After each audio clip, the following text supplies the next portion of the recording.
সালটা তখন ছিল 1986। পোড়াপাড়া, বর্তমানে এই পাশটা ছিল আগের পাড়াটি, সেখান থেকে পোড়াপাড়াটা এদিকে আসলো এবং নাম হয়ে গেল ক্রামাদিপাড়া। বলছিলাম মেনলেম রোড কথা। 1986 সালে এরকম একটা মাঠে বসে পোড়াপাড়ার উপরে, আমি শিওর না এই মাঠটি কিনা, 5,000 মানুষের সম্মুখে প্রকাশ করলো একটি ধর্ম, একটি জীবন ব্যবস্থা এবং সেই ধর্মের বর্ণমালা।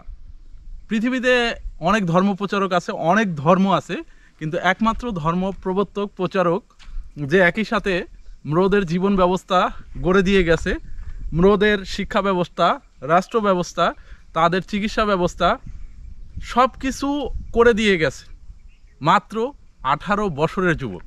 বান্দরবানের সুয়ালকে প্রথম একটি স্কুল স্থাপিত হয় 1981 সনের দিকে। ওই সময় মেনলেম রো একটা জিদ করে বসলেন যে 15 বছরের মেনলেম রোকে তখন প্রথম শ্রেণীতে ভর্তি করাতে হবে। ইন্টারেস্টিং কাহিনী। তো ওনার জিদের কাছে কিন্তু প্রধান শিক্ষকের হার মানতে হয়েছিল এবং তাকে স্কুলে ভর্তি করাতে হয়েছিল এবং ক্লাস 5 পর্যন্ত শুধুমাত্র পড়তে পেরেছিলেন। পড়ার পরে আবার এই গ্রামে ফিরে এসেছিলেন ক্রামাদিপাড়ায়। ফিরে আসার পরে তিনি গভীর ধ্যানে চলে যান এবং ম্রো বর্ণমালা, ম্রো সমাজ ব্যবস্থা এবং ম্রো চিকিৎসা ব্যবস্থা সব কিছু একটা লিপিবদ্ধ করে গেলেন। এবং তার যে বাবা ছিলেন উনি দীর্ঘ সময় কিন্তু ম্রো কমিউনিটির প্রধান ছিলেন। বর্তমানে প্রতি বছর এই পাড়াতে, ক্রামাদি পাড়াতে একটি অনুষ্ঠান হয় ম্রোদের, যেখানে মিলন মেলা, তাদের পরবর্তী ব্যবস্থা, সমাজ ব্যবস্থা, তাদের কি করণীয় কি বর্জনীয় সব কিছু কিন্তু আলোচনা হয় এই ক্রামাদি পাড়াতে। মূলত এসেছি সেই অনুষ্ঠানে, ঘুরে দেখব ক্রামাদি পাড়া এবং মেনলেম রোড ভাষা এবং তার ইতিহাস, অনেক কিছু জানার চেষ্টা করব। চলুন পাড়ার নিচের মাঠ থেকে এখন পাড়ার উপরের দিকে যাওয়া যাক এবং সব কিছু দেখানোর চেষ্টা করব। ক্রামা বর্ণমালা, মেনলেম রো সহ ম্রোদের সামগ্রিক জীবন ব্যবস্থা এবং আজকের যে অনুষ্ঠানটা তাদের, সেটা সম্পূর্ণ থাকছে এই ভিডিওতে। এটা হচ্ছে ক্রামাদিপাড়ার ভিতরের অংশ। সবাই ম্রো ক্রামা মূলত যেখানে মেনলেম রো জন্মগ্রহণ করেছিলেন ওই বাসাটিতে যাচ্ছি। এটা হচ্ছে মেনলেম রো, অর্থাৎ যিনি ক্রামা ভাষার প্রবর্তক, ক্রামা বর্ণমালার আবিষ্কার করেছেন এবং ক্রামা ধর্ম নিয়ে কাজ করেছেন। ক্রামা ধর্ম একটা ম্রোদের জীবন ব্যবস্থা গড়ে দিয়েছেন এবং ক্রামা বর্ণমালা থেকে শুরু করে ক্রামাদি যেটা, এবং ক্রামা ধর্মের প্রবর্তক মেনলেম রো, ওনার বাসা। বর্তমানে ওনার ভাইরা থাকেন।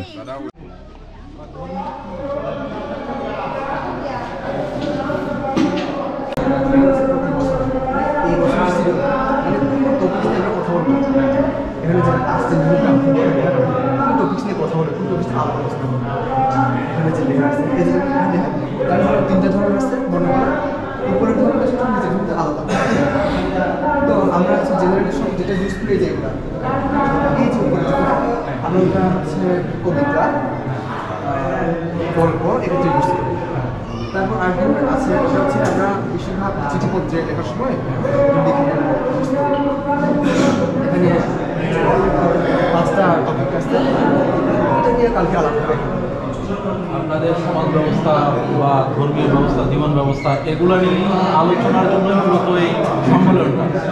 তাহলে এবং যে গ্রামে যে বলে গেছে একটা গ্রামে 5 মূলত এই জায়গাতে মেনলেম রো যে ক্রামাদি বর্ণমালা লিখে গেছে সেগুলো সংরক্ষণ আছে এবং তাদের রাষ্ট্রীয় সমাজ ব্যবস্থা, জীবন ব্যবস্থা, ধর্ম ব্যবস্থা সব কিছু একটা প্রামাণ্য ডকুমেন্টস, সেগুলো কিন্তু এখানে সংরক্ষণ আছে এবং ম্রো উন্নয়ন কমিটি যেটা, তাদের তরফ থেকে এটা সংরক্ষণ করা হয়। আসুন আমরা ঘুরে দেখার চেষ্টা করি।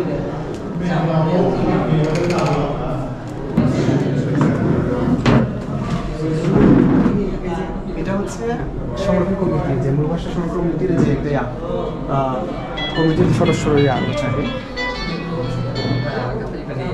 এখান থেকে এখানে মূলত ম্রো বর্ণমালা যারা সংরক্ষণ করছে বা ক্রামাদি বর্ণমালা ভাষা সেই কমিটির একটা পূর্ণাঙ্গ ছবি এবং তাদের বিস্তারিত, আর এগুলো খুব সম্ভবত আপনাদের বই, ধর্মীয় জি, এটা হচ্ছে ধর্মীয় বই না, এটা আপনার পাঠ করার জন্য।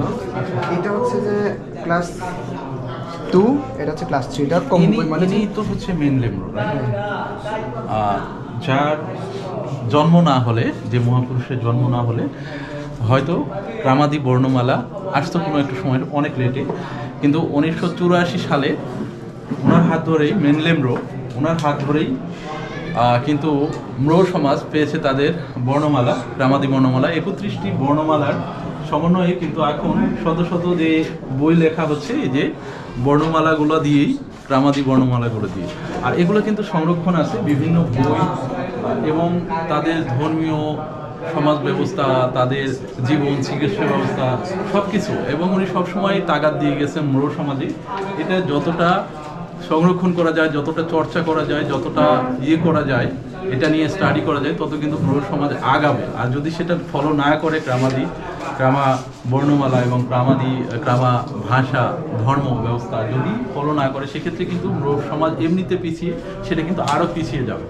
সকালে আমরা মিস করেছি, আস্তে আস্তে মূলত লেট হয়েছে, আমরা দেখে বিদায় নিব এবং ঘুরে দেখব কিন্তু যেখানে একবারে প্রথম যে পাড়াটা ছিল সেখান পর্যন্ত আমরা যেতে পারবো কিনা জানি না, কিন্তু তার একটা প্রতিকৃতি আছে যেখানে ধ্যান করেছিলেন মেনলেম রোড। তার দাদা যেটা বললেন, উনি হচ্ছেন মেনলেম রোড সম্পর্কে, আপনি কি হচ্ছেন ভাইয়ের ছেলে, রাইট? ভাইয়ের ছেলে, ছোট ভাইয়ের ছেলে। তো অর্থাৎ তাদের বংশ পরস্পরে, এবং এই মানুষগুলো যেগুলো আছে সবই কিন্তু একই জাতিসত্তার, একই জাতিগোষ্ঠী। ধরুন আমরা এখান থেকে চলে যাব, কিন্তু যেখানে একটা ধ্যান করতেন, নতুন করে এটা হয়েছে না, আগেরটা তো নেই। আগেরটা আছে, আগেরটা কোথায়? এক জায়গায় দেখতে পাবো। ওকে, আমরা দেখার চেষ্টা করব জায়গাটা। আচ্ছা, আমরা এটা হচ্ছে বই, বইগুলো হচ্ছে আপনার পড়ার জন্য, বাচ্চাদের পড়ার জন্য ধাপে ধাপে আছে। তারপরে ওই যে ওই সাইডে যেগুলো বই আছে, এই যে সাইডে এগুলো কিন্তু এখনো এভাবে প্রিন্ট আউট করা হয় নাই। তারপর ওখানে যে বইগুলো আছে সব হচ্ছে নিজের হাতে লেখা আছে, নিজ হস্তে লেখা, ওগুলো সবগুলো সংগ্রহ করা আছে। ওখানে হচ্ছে আপনার যে আমরা বলি মুক্তি। আমি কি কয়েকটা ওনার হাতের লেখা দেখতে পারি? হ্যাঁ, আমরা দেখতে পারি। দুই একটা শুধু মুরাবির বাসা,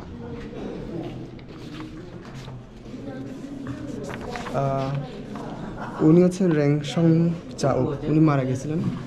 তো এই বর্ণমালা এর সব কিছুর দায়িত্ব তখন উনি ছিলেন, উনি হেড ছিলেন। তো এই বইটা যখন এরকম না করার আগে, বাইন্ডিং না করার আগে হচ্ছে উনি কিছুখানে লেখা লিখছিলেন, যেটা ভূমিকা। তারপরে এখান থেকে শুরু, এটা হচ্ছে মেনলেম রোড লেখা। প্রথমে সাংক্রাং, এটা হচ্ছে বর্ণমালা। সাংলুং, এটা সাংলুংটা বলে যে আমরা এই যে বর্ণমালা থাকে। তারপরে এটার পরে আসছে যে শুক্লুং, এটা হচ্ছে একটু এই যেটা বললাম চিঠিপত্র আমরা ইউজ করি, একটু মানে বাংলা কি অনেকটা সাধুচরিত মতো এরকম, ওই টাইপের না, না ওই টাইপের না। বাংলায় তো আপনার সরিয় থেকে আপনার ইয়া পর্যন্ত স্বরবর্ণ এবং ব্যঞ্জন বর্ণ, কিন্তু এগুলো পুরোপুরি দেখেন কোনোটাই মিল নাই। আচ্ছা আচ্ছা। তারপরে আরেকটা আছে যে এই ইউকলুং, এটা হচ্ছে আবার অন্যরকম, একটু কঠিন টাইপের না, কিন্তু সবগুলো বর্ণ কিন্তু 31টা, ধরনটাই আলাদা। তারপর হচ্ছে উনি এই সাংলুং নিয়ে অনেকগুলো লেখা লিখছেন, ওনার লেখা।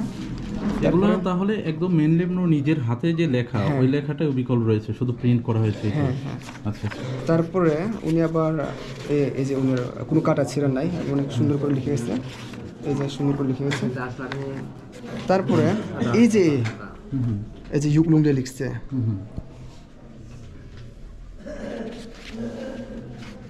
এদিকে লিখছে,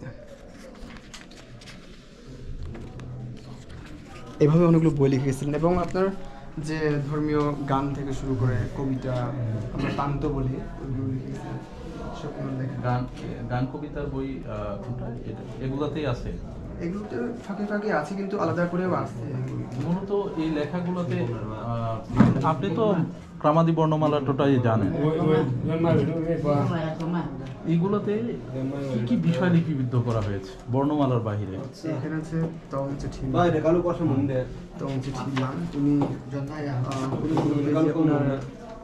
কি নিয়ে লিখছে যে উনি যে ছবি এঁকে এই আঁকা ও ছবিও ওনার আঁকা।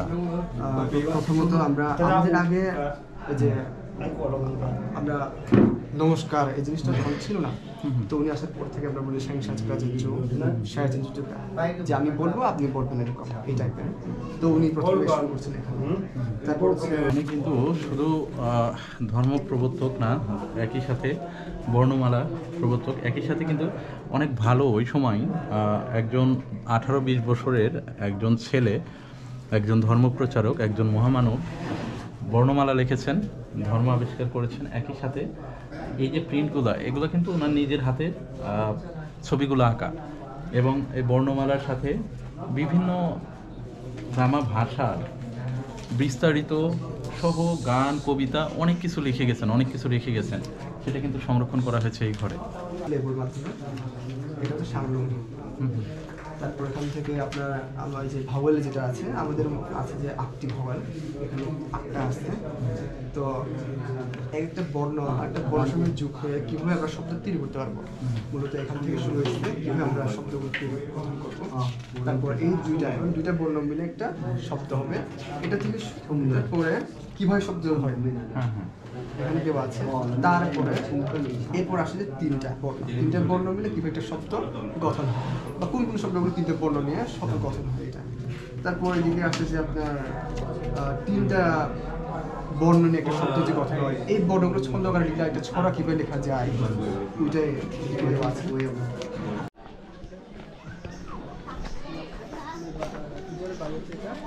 তারপর উপরে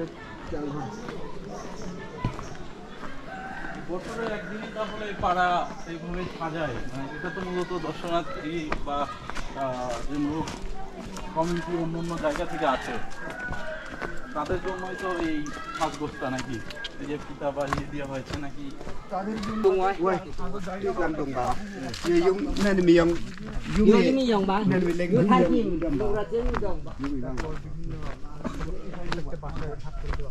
bài phát khởi mộc chưa hay chiêu túi với phần trọi chưa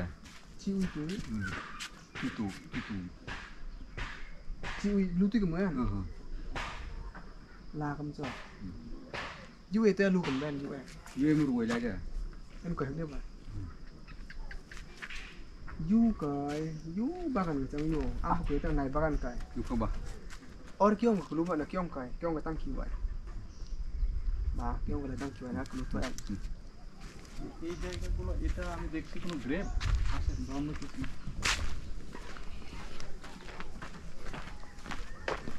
এই যে গাছটা আছে পুড়ে গেছে, আমরা শুনেছিলাম এই গাছটা পুড়ে গেছে, আমরা ওই যে নিচে গেছিলাম, হ্যাঁ হ্যাঁ পুড়ে গেছিলাম, তাহলে এগুলো সব জঙ্গল ছিল। আর এটা হচ্ছে সমাধি তুমটেমরো, যিনি হচ্ছে ক্রামামেলের মাতা। তো ওনার সমাধি ক্ষেত্র হচ্ছে ওই নিচে অনেক দূর ওনার। আচ্ছা আচ্ছা, এটা একটা প্রতীকী হিসেবে রাখা উনি হয়েছে। এটা যেহেতু আমরা প্রতি বছরে আমরা 2টা প্রোগ্রাম করি, একটা হচ্ছে ডিসেম্বরে যেটা বার্ষিক সম্মেলন, আর একটা হচ্ছে ফেব্রুয়ারির সময় আমরা একটা করি যেটা হচ্ছে কি ক্রামামেলের মাতার মৃত্যুবার্ষিকী আমরা পালন করি। ওই মৃত্যুবার্ষিকীর সময় বিভিন্ন জায়গা থেকে দূর দূরান্ত থেকে এসে এখানে ফুল ডে। এটা মূলত মেনলেমরো, তার যে মাতা তুমতেমরো, ওনার সমাধির একটা প্রতীকী। সমাধি অনেক নিচে। মূলত মেনলেমরোকে যারা আদর্শ হিসেবে জানেন, ফলো করেন, তার মাতার সমাধিতে প্রতি বছর পুষ্পস্তবক সহ সবাই এসে সম্মান জানায়, সেটার জন্য একটা প্রতীকী হিসেবে রাখা হয়েছে। সামনের দিকে এগো।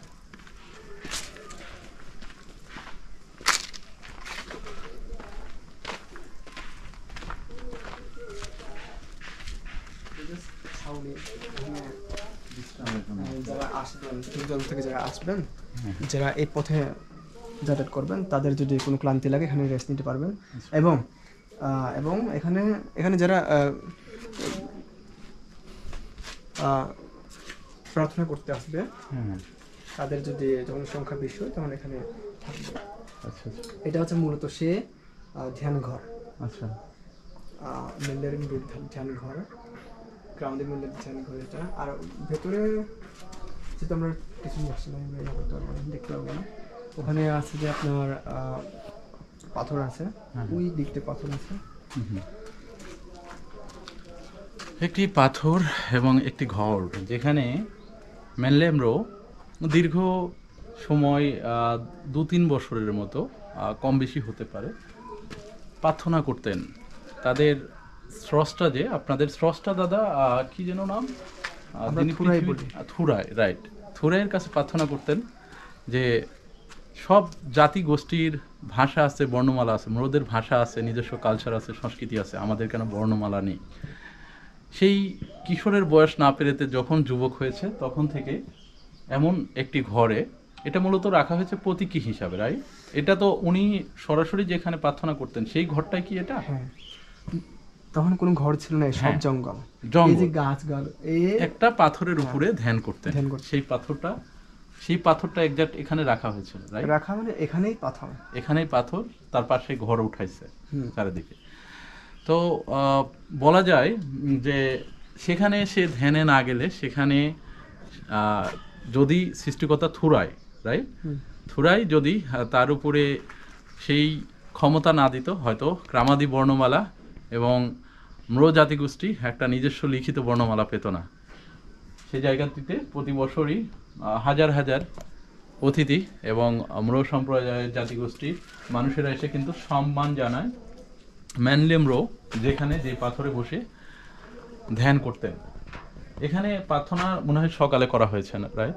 হ্যাঁ এখানে সকালে করা হয়েছে, এখনো অতিথিরা সারাদিনই করবে, এমন আসবে বিভিন্ন পাড়া থেকে করবে, মোমবাতি প্রজ্বলন করে এবং ধূপকাঠি আগরবাতি সহ প্রার্থনা করেন।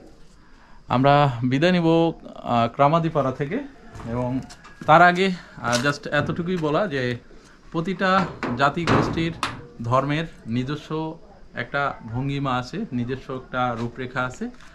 সো আপনি বাঙালি, আপনি হিন্দু, আপনি মুসলিম, আপনি পাহাড়ি কোনো জাতিগোষ্ঠী, কোনো সমস্যা নেই। সমস্যা তখনই যখন ঘৃণা ছড়াবেন। আসুন ভালোবাসার বাণী ছড়িয়ে দিই, একই সাথে প্রতিটা জাতি গোষ্ঠী ধর্মকে সম্মান করতে জানি, তাদের রীতিনীতিগুলো সম্মান করতে জানি, তবে আমরা মানুষ হয়ে উঠবো। সবাই ভালো থাকবেন। ক্রামাদিপাড়া থেকে বিদায় জানাচ্ছি। একই সাথে দাদা ছিলেন এতক্ষণ ধরে চট্টগ্রাম ইউনিভার্সিটিতে পড়ছেন, এখন এই ক্রামাদিপাড়ারই সন্তান। দাদাকেও ধন্যবাদ। দাদার যদি ছোট করে পরিচয়টা আরেকবার, নাম এবং স্টাডি এখন। আমি ফুংপ্রেম রো, চট্টগ্রাম বিশ্ববিদ্যালয়ে পড়ি। এটুকুই, ধন্যবাদ। ঠিক আছে দাদা, ভালো থাকবেন, আগাই চলুন।